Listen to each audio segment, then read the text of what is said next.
right, welcome in Chatterbox Bengals preseason finale edition. Colts and Bengals just wrapped up what was, I'll call, an ugly effort out of the Bengals. 41-14, your final. Bengals offense unable to really get a whole lot going in this one, but zero starters playing at this point. Mike, Zach Taylor feels good about where he is, at least at the top of his depth chart. Opts to give those guys the week off after having them play in the first two preseason weeks, and really at this point allow the battle for depth positions to play out. Initial reactions to the 41-14 loss at the hands of the Colts. Yeah, it's tough when it's basically a glorified scrimmage. My 5-year-old son was explaining to me was asking me why I was not more upset that the Bengals were losing by so much. And so I'm like trying to explain to him, I was like, well, it's a preseason game, so it doesn't really matter. He's like, so it's a scrimmage. It's like, no, it's still really a game, but yeah, hard to feel too much about it. Obviously, you don't love the effort that a lot of the backups gave out there today. I think there were some bright spots and there were some things that we'll be able to do it, but I don't imagine too many people that played today will be making the roster, unfortunately. So, or fortunately, I guess in our case. So hopefully you feel good about your starters, your first string, your second string. I'll tell you what, I know there's Trey Hendrickson still hanging out there, but offensively, it just feels like it's the best, or the smoothest it's looked in such a long time. And, you're just really excited going into Cleveland on what you can do offensively. Now, defensively, I think it's a different story, and I'm sure we'll talk about that a little bit later. But from what we've seen from Joe Burrow and the first stringers, you got to be happy with what you saw overall this preseason. Yeah, I think at the top of the depth chart, there's no doubt that you're pretty happy with what you were able to see this preseason. Certainly room for improvement, but at the end of the day, I think those conversations were solidified. I don't think there was a whole lot of discussion around the top of the depth chart, but as you move down, I think there's definitely depth conversations to be had.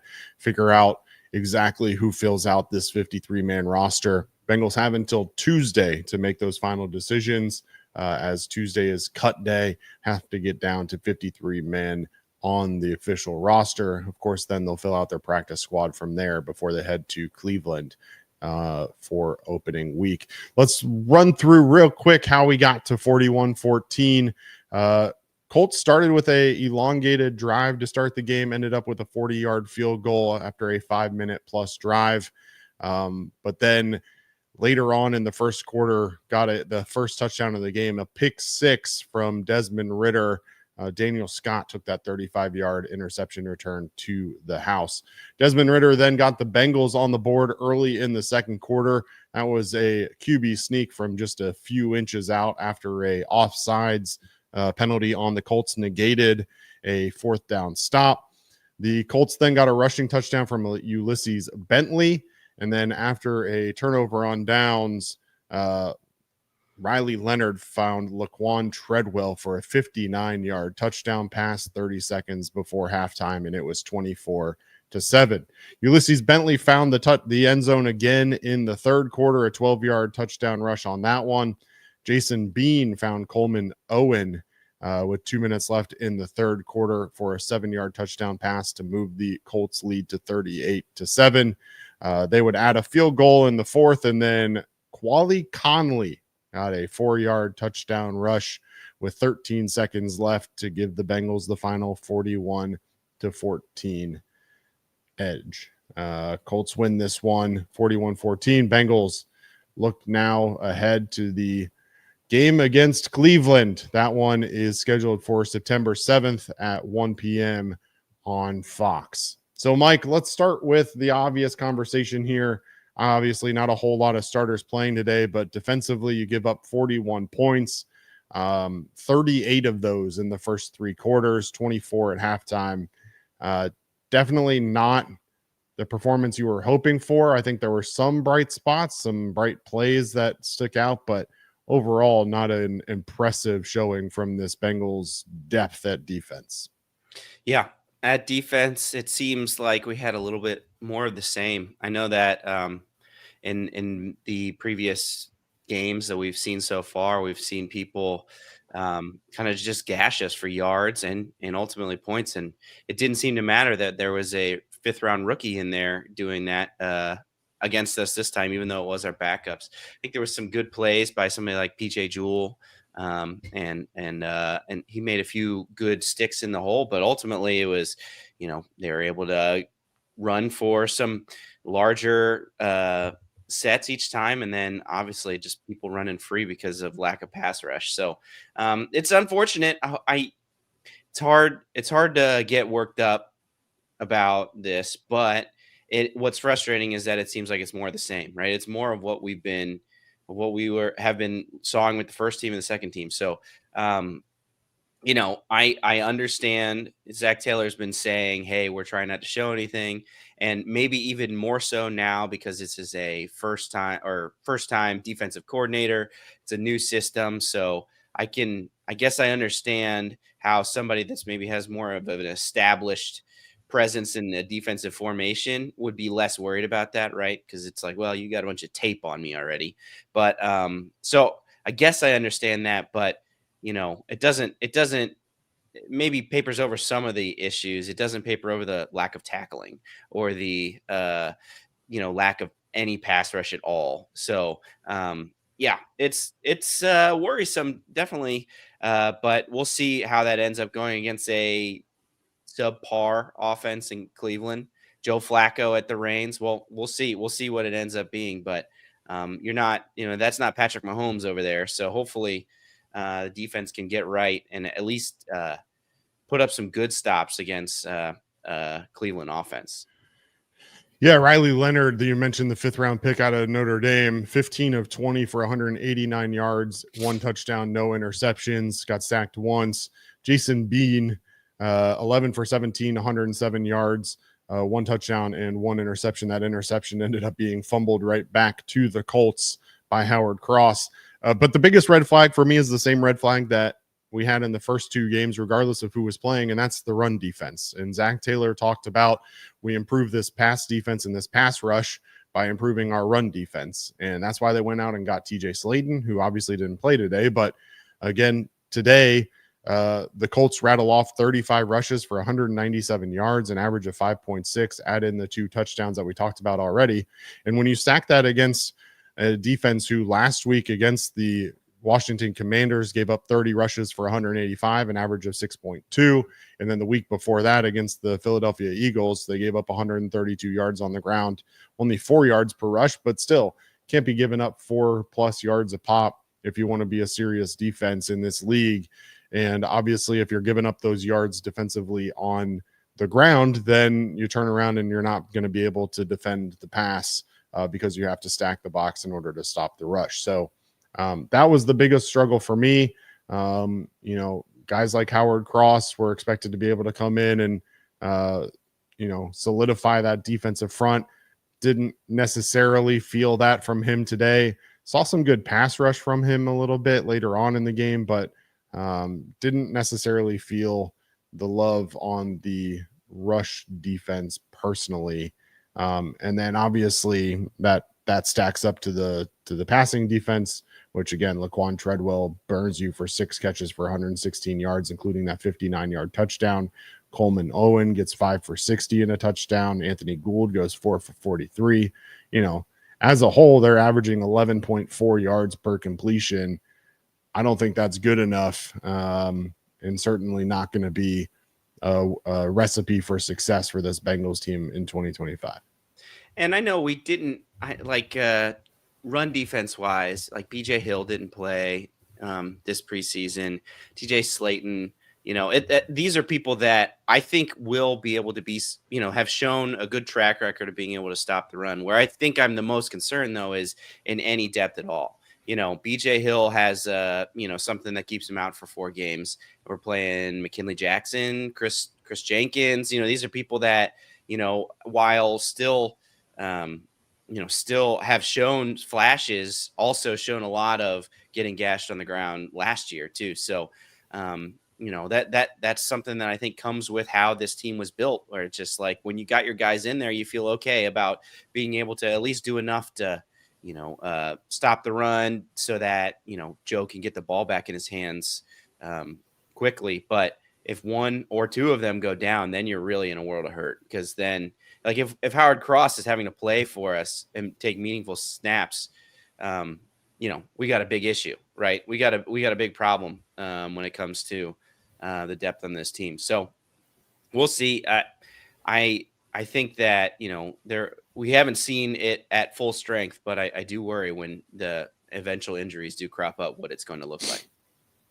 Yeah. And the other piece of it, obviously, is, you didn't have your starters playing anywhere. So not even BJ Hill, but the linebacking room. And, Duke Tobin appeared on the broadcast early on in the game and talked a little bit about how Al Golden came in and wanted to really transform this linebacker room. And, they went out and added depth. They added starters. They went out and got Oren Burks in free agency, drafted 2 linebackers in the draft. And so, the expectation is that these guys are going to be able to step up and stop the run and defend the pass. So I'm not putting a whole lot of stock into week 3 of the preseason for sure. There's a lot of work left to do, but interesting comment from Duke Tobin. I felt like after watching the first couple of preseason games, called Logan Wilson your anchor. And Logan Wilson, to me, hasn't necessarily shown to be an anchor early on in the preseason, but it is preseason and he's coming back from an injury. What do you take of his comments around Al Golden specifically wanting to rework the linebacker room, and then also the fact that that Logan Wilson is the anchor of this linebacking crew? Yeah, I guess it makes sense. Obviously, he was the linebackers coach when Logan Wilson was drafted and came into the league, especially for that Super Bowl run. So it makes sense that Al Golden's focus when he gets a hold of the defense would be at linebacker. It seems like that is a focus of his. Obviously we haven't seen the best out of what we would expect Logan Wilson to be, but it's one of those things that they made the bet of Logan Wilson over Jermaine Pratt, and obviously they're different, right? But hey, this is the one we're going to go with, and we're going to release Pratt and draft a bunch of these guys. I hope that it's something that we're able to look back on, and maybe it becomes Demetrius Knight and Barrett Carter as like the linebacking core of the future, right? So hopefully, that we can look back on this draft and look at how we got some good players there. But yeah, I mean, I would expect that part of it too is maybe even just like a reminder. I don't know. Obviously, he's aware. I'm sure that sentiment about building around Logan Wilson has been communicated to him, but it's just like, hey, this is something that we're expecting, something that we need from our leader, from some of the veterans that are around here, since there aren't that many of those in defense. And I think Logan Wilson would be considered one of those. Yeah, we're going to need better play. We're going to need better leadership, and something that hopefully we'll be able to see move at once we get into the actual in games that matter and moving past preseason. Yeah, absolutely. Working on pulling up some PFF grades real quick just to see if they have them ready to go, but it's loading kind of slow, so we'll call it a day. Speaking of depth, obviously defense, the depth kind of failed to show out a little bit today. Offensively, though, Desmond Ridder, who was looking to lock up that QB3 spot, some people after the first couple of weeks were saying that maybe Desmond Ridder is your QB2. Now the question is Desmond Ridder even a practice squad guy for you? He ends up on Saturday going 8 of 20 for just 75 yards, no touchdowns, 1 interception, was sacked twice, ran the ball twice for 10 yards. QB rating, according to ESPN, of 30.2. What's your expectation for Desmond Ridder at this point as it pertains to the Cincinnati Bengals? Yeah, it doesn't seem like Joe Burrow and Jake Browning have much to worry about after today's performance. It's unfortunate because it was all out in front of him. It was like, hey, go ahead. You're going to get the reins for a significant amount of time and see what you can do. And he's obviously started games in the NFL too, and had a little bit of success. So it's unfortunate. I'm not sure whether they'd keep Peyton Thorne or they would keep, Desmond Ridder. I'm not sure what they did in the past. Like, it's one of those where they'll have Jake Browning active and then they inactivate the third guy. I think it's typically how they do it. I guess to me, it's probably still Desmond Ritter's the third guy who's inactive on game day, and Peyton Thorne goes to the practice squad or something like that. But it's hard to also feel too crazy about it, because it's like, to me, it doesn't really matter that much, because if it's like whoever that third person is, if they're taking snaps, then we got way bigger problems with this. It's one of those things, like, people didn't really care that much about Peyton Manning's backup, because it was like, well, if that was the case, if he's playing, then, our season's shot anyway. So hopefully we just we can keep Burrow healthy. We've also seen that Browning can be a very serviceable backup if need be. Hopefully we won't need that this year. We'll have full 18 games out of Joe Burrow. That'd be pretty cool to see. And then, been healthy so far. And then it would be really cool to see. It's tough when you see how offensive line, I don't know if you want to talk a little bit about that.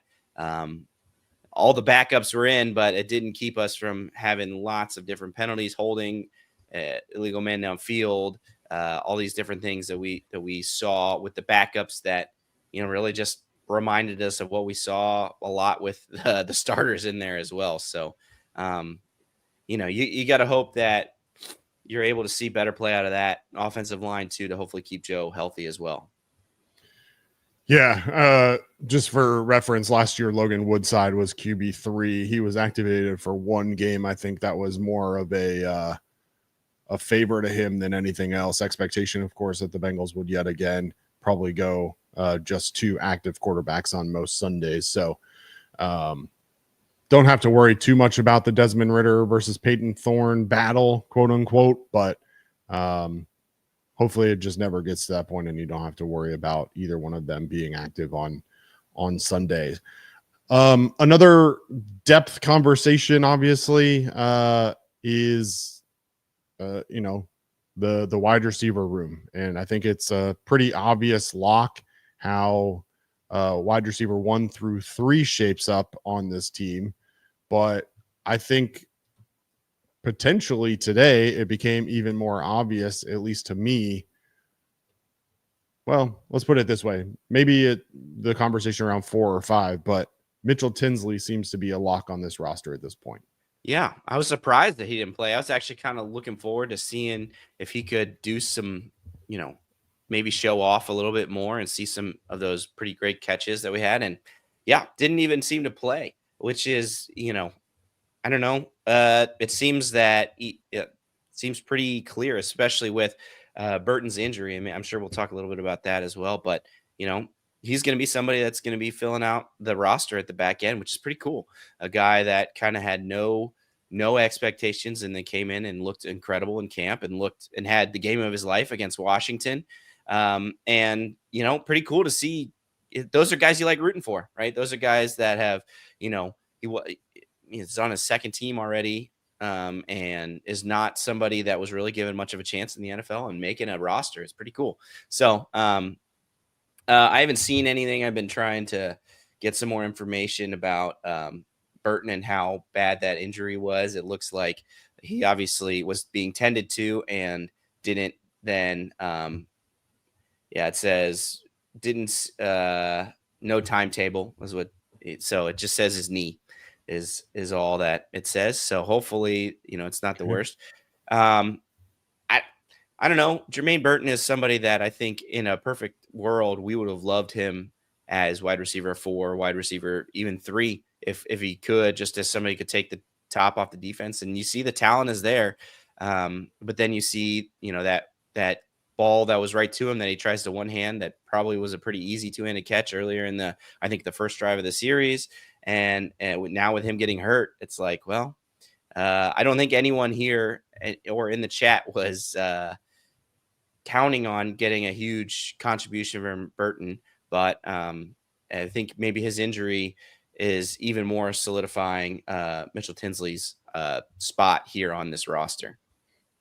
Yeah, you look at the depth chart for wide receiver. Obviously, Jamar Chase, T. Higgins, and Andre Yoshivas have locked up the top 3 spots, but Charlie Jones and Mitchell Tinsley kind of seem like they are in a battle for that 4th and 5th spot. My expectation is that at this point is you'll probably see both of them throughout the season in limited roles, right? I mean, there are going to be times where they're going to have an opportunity to get on this field. Jermaine Burton is likely on the roster, but is he going to see the field much, if at all, outside of special teams? I'm not so sure at this point. Obviously, we'll wait and see how that knee is from Zach Taylor later on and see exactly what happens with that. And if he has to miss any time, whether that becomes Isaiah Williams or Kendrick Pryor's job. I'm not sure on that outlook just yet, but we shall see. Go ahead. But the other injury news was Dejon Anthony limped off with a hamstring. It's once again, Zach Taylor apparently confirmed that it was a hamstring, but didn't talk about how bad it was. So I don't know if you want to talk a little bit about the safety room now, because we were already kind of thin there with just the lack of really going out and addressing it in free agency or really the draft. So I guess what are your thoughts on a safety room and how the depth there is really getting shallow? Yeah, well, look, Jordan Battle and Geno Stone, along with Tyson Anderson, didn't play today. So Tyson Anderson getting the day off should tell you a little bit about how the team views him after his interception last week. Dejon Anthony goes down with an injury today. And the only other guy who's really put anything good on paper, at least in my eyes, has been PJ Jules. Jalen Key, Shaquan Loyal, not necessarily showing a whole lot at that safety position. So you certainly hope that Jordan Battle and Geno Stone can hold it down, with Tyson Anderson being able to come in if needed. But beyond that, there are questions. PJ Jules' ability to be a NFL safety is yet to be seen. Obviously, still his first season out of Southern Illinois. But 7 tackles today, all of them solo. Put some stuff on paper, but then also we get burned for a 59-yard touchdown. So how much can you put into it? I don't know. But if Dejon's hamstring injury is something that'll keep him out for any sort of extended period of time, having a safety room of Jordan Battle, Geno Stone, Tyson Anderson, and PJ Jules after last year's struggles for Geno Stone doesn't give a whole lot of confidence going into it. There are potentially waiver wire pickups to be made this week that are yet to be seen who will become available. But I wouldn't be shocked. There's probably multiple positions across this defense that could be upgraded in depth from those waiver wire pickups. So I'm not sure how the Bengals will attack that. They haven't necessarily been one to go out and make waiver claims in the past after initial deadlines there, but we'll see how they attack this year. Yeah, they seem to like their guys, because anytime you're picking up waivers, that means you got to cut down more people, right? So they seem to like their guys, and that's why I think we don't see as many of those waiver claims. I think, though, one thing to note about the Dejon Anthony injury is, his being missed on special teams. I think last year he contributed a lot on special teams, especially as that punt gunner, getting down there and downing the ball. He seemed to do, to be pretty good at getting down there and helping with that punt coverage and things like that. So I think that is something, under the radar thing in which we would maybe miss his absence. Hopefully hamstring, he just tweaked it. He got 13, 14 days until the opening game. So hopefully we can see that be something that was just mild and maybe he can still be there and contribute. But yeah, I think he will be missed on those special teams coverage, because I think he carved out a pretty good role for himself there. Yeah, there are obviously some guys already available in free agency. Marcus Williams from the Ravens, Justin Simmons spent last year with the Atlanta Falcons, even guys like Jordan Whitehead who were with the Buccaneers last year. So if they wanted to make a move at safety, it feels like they could have already done that. But maybe after a Dejon Anthony injury, maybe that changes their outlook and maybe they have to go attack that. I don't know how they feel there. There's also the Trey Hendrickson deal. Anytime, so say you bring in Justin Simmons, right? There's a non-zero cap hit that you have to take there, and we saw with the T and Jamar saga, right? They seem to kind of focus on one thing at a time, and so I'm not saying that we couldn't see them, but it may be tough for them. They may choose to not bring somebody in and have to reshake out what the cap hit for them would be, or getting to the cap with a lack of a Hendrickson trade or of a Hendrickson deal, just because they would like, I think, a little bit more certainty on what that is going to be, and then see what they have left to be able to hopefully offer out contracts to. So I think that may be. I mean, yes, they need to figure out the Trey Hendrickson deal, but they have $30 million in cap space this year. And Trey Hendrickson is already eating up 18 and plus of that. So you can't sit here and tell me that we're going to give him a $30 million more raise this year. That's not going to happen. So yes, I agree with you that I would love for them to figure out the Trey Hendrickson deal already and get that under their belt, but they have money if they want to spend it. And for a team who legitimately could be a Super Bowl contender to sit on $30 million of cap space is crazy. So they either don't trust their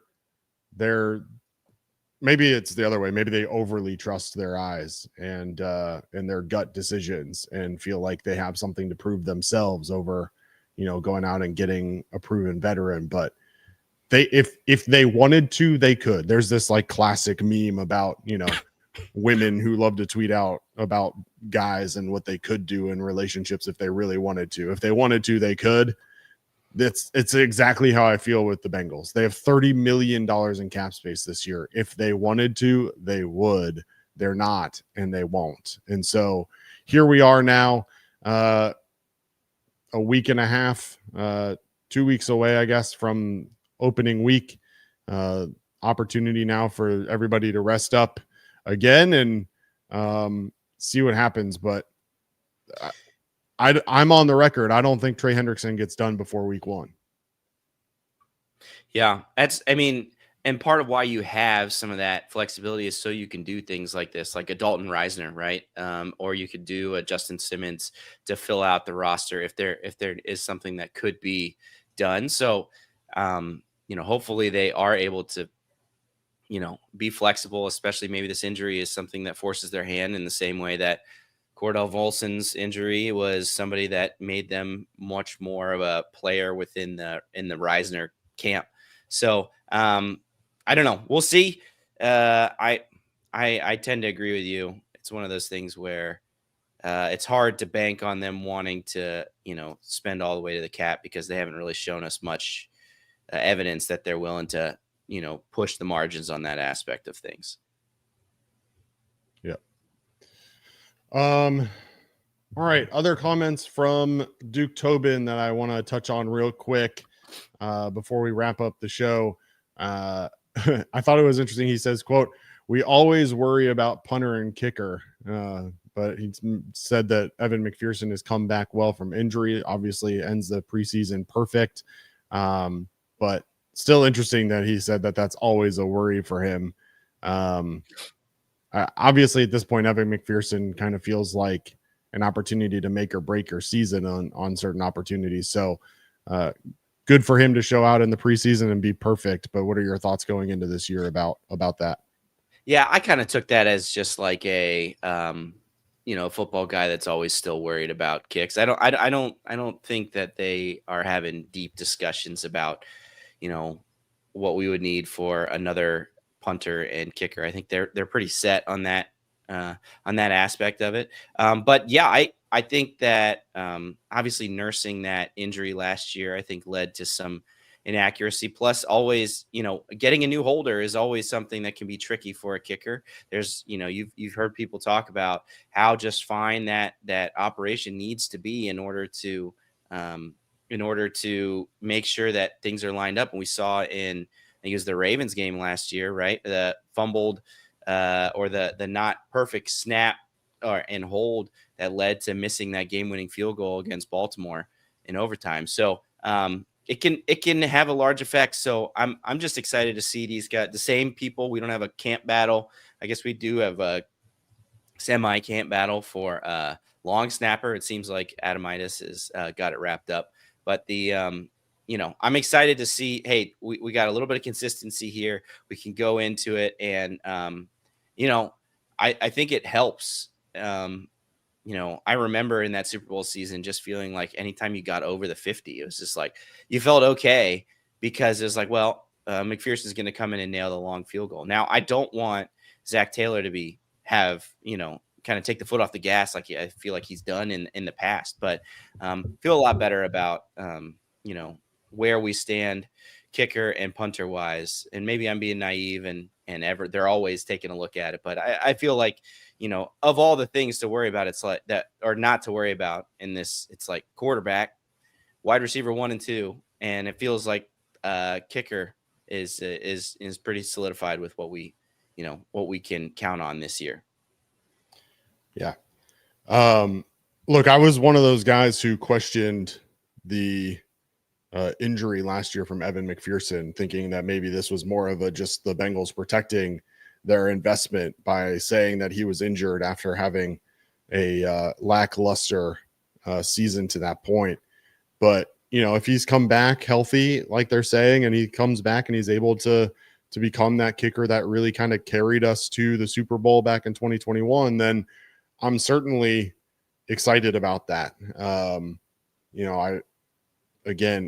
more of an optimistic and naysayer kind of guy, so I questioned that to begin with. But maybe it really was an injury. Maybe he really did have issues that were affecting his ability to make those kicks. But between him and Ryan Rico, it certainly feels like the quote unquote skill positions of special teams are in good hands, right? I mean, certainly some questions around coverage on the kickoffs and the punts, but from a strictly skill position conversation, it feels like those two are definitely in position, and hopefully we don't have to use them too much. But Evan McPherson, if you miss field goals, can obviously come back to bite you, and if you miss any extra points, that certainly can come back to bite you too. So we saw that in the past, and hope that it doesn't happen in 2025.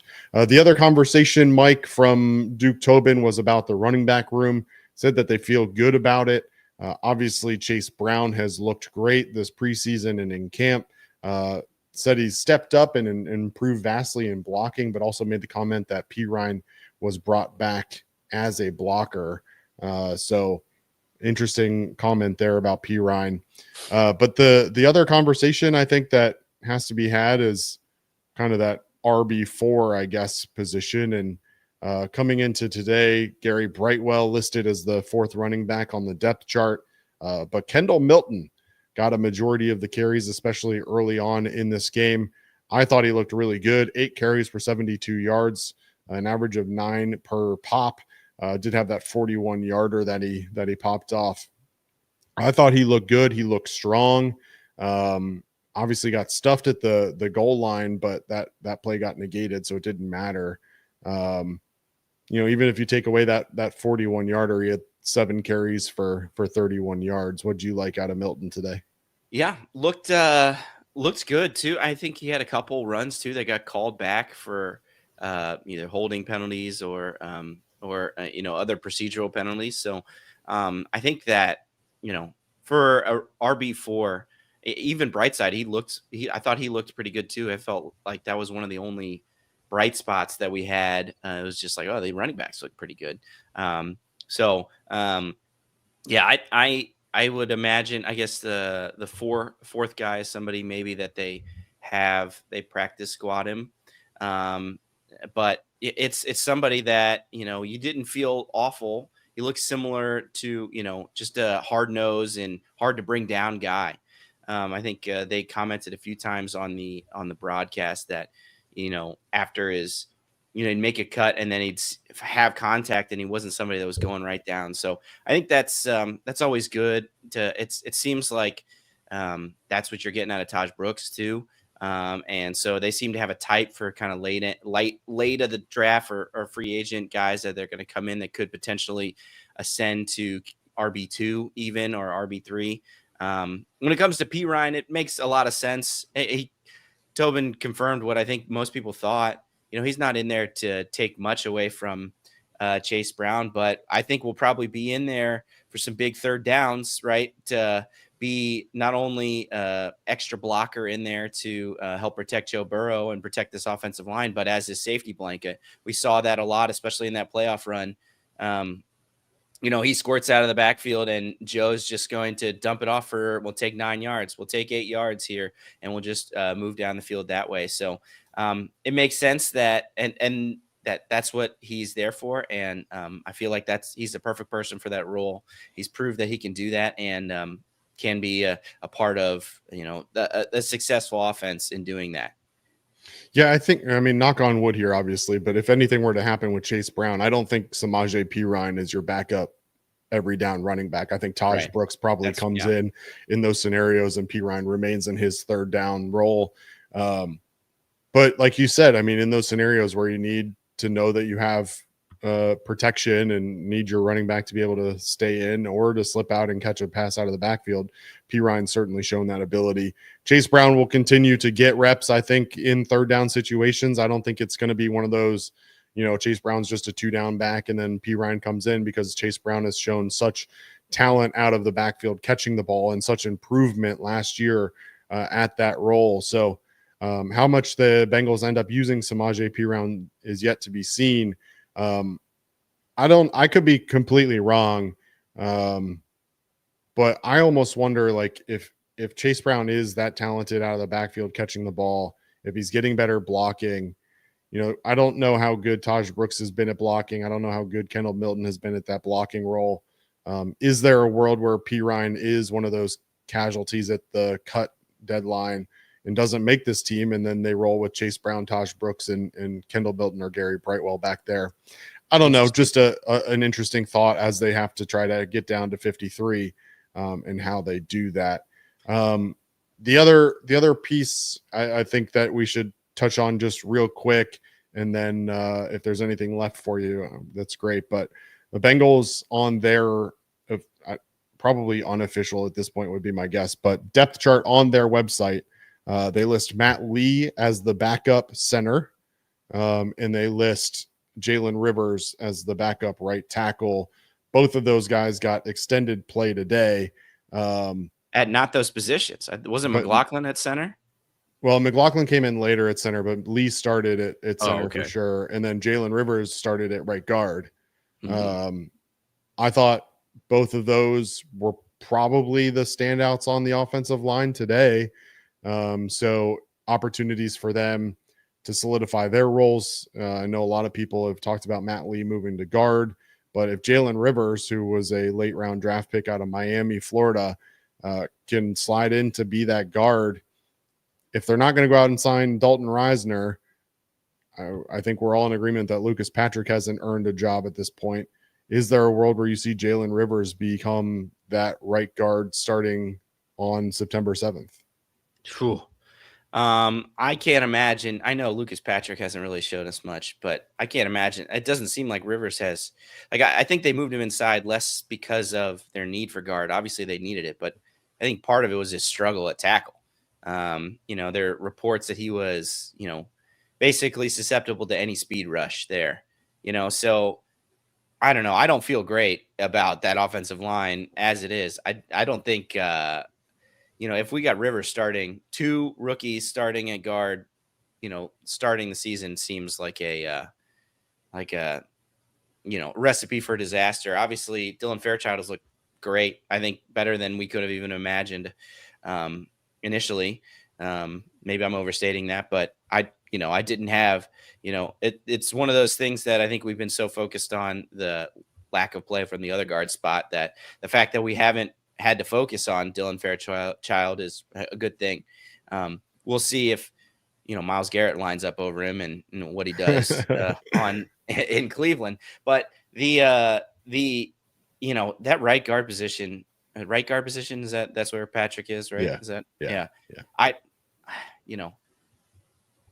It feels like it's still Patrick. I would, we still got time to see that get Reisner in the building and sign him. But if you do, it's hard to say that with, basically, I mean, he would just have a couple practices, but slotting him in and almost immediately with, on that short notice doesn't seem like that's something that is possible. It's like every day that it goes by, it's like less and less likely that even if we do sign him, that he's going to be available for something like week 1. So I still think that we get it done with Reisner. I would imagine they're probably I don't know. I don't know what your thoughts are on it. The longer that it goes, obviously it seems less and less likely, but the fit seems right. And there's probably just a squabble over money, which seems to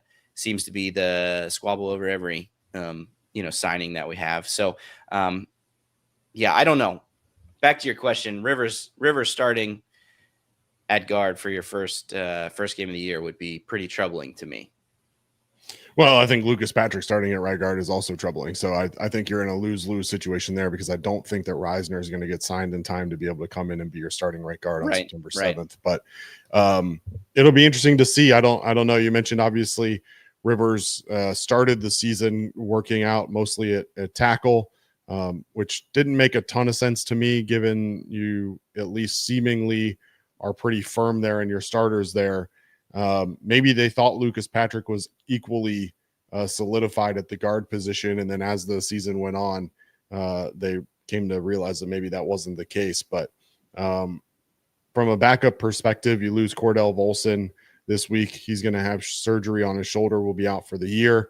Devin Cochran, Cody Ford, Jalen Rivers, and then you get deeper into it with guys like Stuber, McLaughlin, Etienne, Jackson Kirkland, and Andrew Coker. So I don't know. I'm not going to sit here and act like Jalen Rivers absolutely should start on week 1, but I think, you've got 2 weeks now before week 1. I wouldn't be shocked to see Jalen Rivers getting a lot more run with that first team in practice to see, is that really a fit? And when you line up against guys like TJ Slayton and other big bodies, can you hold up? But in the limited reps we got today, was Cody Ford nursing an injury in camp? Did he have something that kept him out a little bit? Yeah, I actually think that it, if I remember correctly, he didn't even dress for warmups today, where most of the starters at least dressed for warmups. They just didn't they weren't all taped up and everything. They still went out there and kind of got warm. But Cody Ford didn't even dress today. So I think he was injured and still is injured. But I don't recall exactly what that injury was. Because of all the names you listed off, obviously healthy. I know this isn't a high bar to clear, but of all the names you listed off, he's probably somebody that I would trust the most at right guard. Obviously, we've seen the ups and downs of Cody Ford, but yeah, I don't know if he's not healthy, then what can we do? After last week's game against the Commanders, Zach Taylor said that Cody Ford's injury wasn't serious, and that if it was a real game, Ford would have suited up and could have played, but there was no reason to push him through that injury last week. So my guess is that he's still in a similar position. If today was a real game, he could have dressed, but wasn't necessary at that point. So I guess that's your answer there. But just some one other injury note: Demetrius Knight Jr. Banged up a little bit, but same story. If this was a real game, he could have played, but didn't see the need for that again today. So that linebacking crew that we've talked about is going to be okay there. That's good to hear. Yeah. Any other final thoughts on today's preseason finale, Mike? No, I'm just ready for regular season. I'm sitting there at, in that third quarter being like, man, this is just tough to watch, know, and, I'm ready. I'm ready for regular season for the team that, I would say the Reds are probably my favorite Cincinnati team, but the team that drives me the most crazy is the Bengals. So hopefully, we can get I live here in Columbus, and I have a bunch of Cleveland Browns fans. So boy, do we need to win week 1. I'm not going to hear the end of it if Joe Flacco goes in and beats the Bengals in week 1. So I need take me into a consideration, Bengals. I need you guys to win week 1 because otherwise all I'm going to hear is, how the dog pound's going to the Super Bowl. So boy, I need that. So make sure it would be great to see that. And I'm just excited to see, offense, defense at full strength going at it. And, it's a thing of beauty when Joe Burrow and that offense is humming. And hopefully with what he was able to do in the first and especially in that second pregame a preseason game that, he'll be able to hit the ground running in week 1. And when that offense is humming, it's pretty hard to stop. Yeah, absolutely. The Browns and their 4 quarterbacks can miss me with that Super Bowl talk this year. Oh, yeah. Look, it's the third preseason game. No starters played, so take from it what you want. One final comment from Zach Taylor post game. We already talked about Mitchell Tinsley, but when asked about him, said, quote, "We didn't need to see anything else from him." So I think that's a pretty convincing argument for where this Bengals team sees Mitchell Tinsley moving forward. Week 3 and the preseason are completely under wraps. Colts beat the Bengals 41-14. Bengals now look ahead to Tuesday's cut deadline and getting down to the 53-man roster. We will have content for you for sure to cover the moves on Tuesday. And then we look ahead, September 7th at 1 p.m. Bengals will travel to Cleveland to face the Cleveland Browns in week 1. Joe Burrow and this offense will be full go. Until then, make sure you follow and subscribe to Chatterbox Sports on YouTube and across all the social media channels. Chatterbox Reds with the one and only Mike Hart back tonight after the Diamondbacks game. That one will be sometime around 11:30 or midnight, I would imagine. First pitch in that one scheduled for 9:10. Am I right? 8:10. So maybe you'll see him around 11. But nonetheless, Mike will be live in the 9th inning, and we'll take you home in that one and wrap up potentially a must win for those Reds. So make sure you tune into that one. And until next time, for Mike Hart, I'm Craig Sandlin. This has been Chatterbox Bengals. We appreciate you, and we will see you next time right here on Chatterbox Sports.